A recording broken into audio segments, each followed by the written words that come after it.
जय माता दी दोस्तों, आज के इस वीडियो में हम आपके लिए गणेश चतुर्थी की 4 पौराणिक कथाओं में से दूसरी और तीसरी पावन कथा लेकर आए हैं। आइए दोस्तों, गणेश चतुर्थी की ये पावन कथा प्रारंभ करते हैं। पहली कथा। पौराणिक एवं प्रचलित श्री गणेश कथा के अनुसार एक बार देवता कई विपदाओं में घिरे थे। तब वो मदद मांगने भगवान शिव के पास आए। उस समय शिव के साथ कार्तिकेय तथा गणेश जी भी बैठे थे।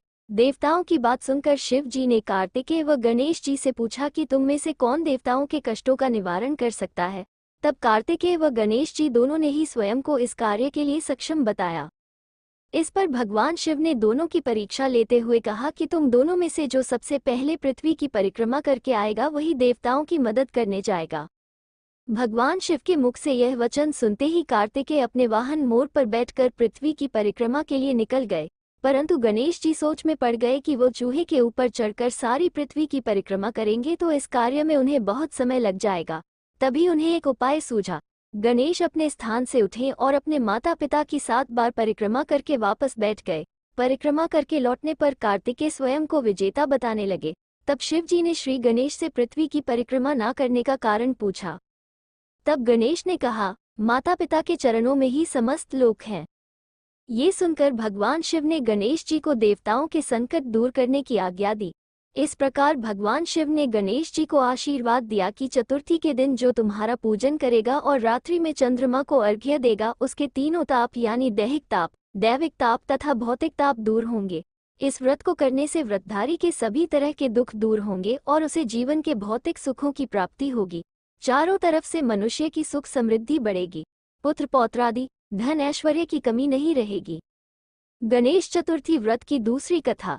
एक समय की बात है, राजा हरिश्चंद्र के राज्य में एक कुम्हार था। वो मिट्टी के बर्तन बनाता, लेकिन वे कच्चे रह जाते थे। एक पुजारी की सलाह पर उसने इस समस्या को दूर करने के लिए एक छोटे बालक को मिट्टी के बर्तनों के साथ आंवा में डाल दिया। उस दिन संकष्टी चतुर्थी का दिन था। उस बच्चे की माँ अपने बेटे के लिए परेशान थी। उसने गणेश जी से बेटे की कुशलता की प्रार्थना की। दूसरे दिन जब कुम्हार ने सुबह उठकर देखा तो आंवा में उसके बर्तन तो पक गए थे, लेकिन बच्चे का बाल बांका भी नहीं हुआ था। वह डर गया और राजा के दरबार में जाकर सारी घटना। इसके बाद राजा ने उस बच्चे और उसकी मां को बुलवाया तो मां ने सभी तरह के विघ्न को दूर करने वाली संकष्टी चतुर्थी का वर्णन किया। इस घटना के बाद से महिलाएं संतान और परिवार के सौभाग्य के लिए संकट चौथ का व्रत करने लगीं। गणेश चतुर्थी व्रत करने से घर परिवार में आ रही विपदा दूर होती है। कई दिनों से रुके मांगलिक कार्य संपन्न होते हैं तथा भगवान श्री गणेश असीम सुखों की प्राप्ति कराते हैं।